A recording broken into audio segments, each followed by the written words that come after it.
Baik, selamat pagi. Perkenalkan, saya Darren Galep dari perwakilan kelompok 1. Di sini saya akan menjelaskan mengenai komunikasi pemasaran politik melalui media sosial. Yang pertama, untuk bagian anggota kelompok ada Imelda Irawan, kemudian Putri Widya Astuti, lalu ada Darren Galep, saya sendiri, lalu yang terakhir ada Khairun Nisa. Komunikasi pemasaran politik. Komunikasi pemasaran politik melalui media sosial adalah proses penyampaian pesan politik secara strategis dengan memanfaatkan berbagai platform digital seperti Facebook, Instagram, Twitter, TikTok, dan YouTube.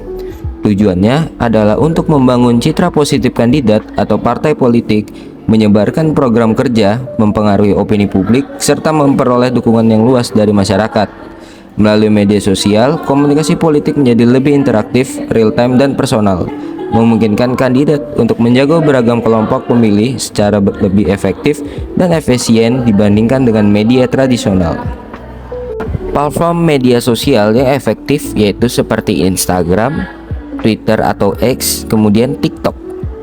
Strategi konten. Menggunakan bahasa yang mudah dipahami. Bahasa yang digunakan harus sederhana yang dapat cepat dipahami oleh audiens dan tidak membuat audiens merasa bingung. Yang kedua, konten visual menarik dan konsisten. Visual yang disajikan dapat menarik audiens dan desain yang digunakan dapat diingat dan mudah dikenali oleh audiens.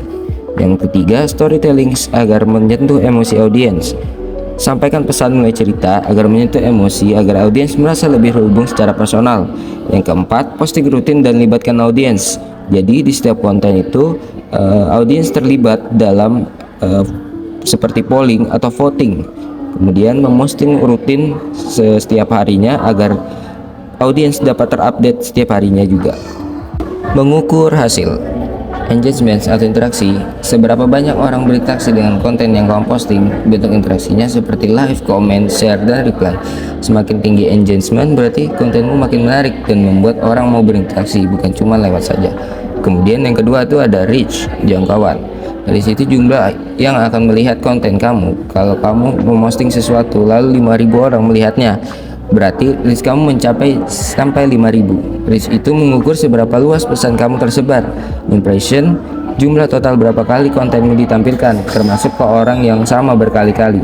Statement publik, analisis apakah reaksi komentar orang itu positif, negatif, atau netral terhadap kontenmu atau kampanye politiknya. Sentimen ini penting untuk tahu apakah masyarakat menerima, biasa saja, atau malah mendapatkan pesan politik yang kamu sampaikan. Contoh kasus strategi komunikasi politik Prabowo Gibran di media sosial pada pemilu 2024. Yang pertama, penggunaan platform media sosial. Yang kedua, branding politik di Instagram. Kemudian yang ketiga, penguatan citra melalui gimmick. Lalu yang terakhir itu ada kesimpulan. Komunikasi pemasaran politik melalui media sosial memberikan peluang besar bagi kandidat atau partai untuk menjangkau pemilih secara langsung, cepat, dan interaktif. Pemilihan platform yang tepat seperti Instagram, Twitter, atau X, dan TikTok harus disesuaikan dengan karakteristik audiens. Sekian pembahasan yang telah saya sampaikan. Jika ada salah, mohon maaf. Sekian, terima kasih.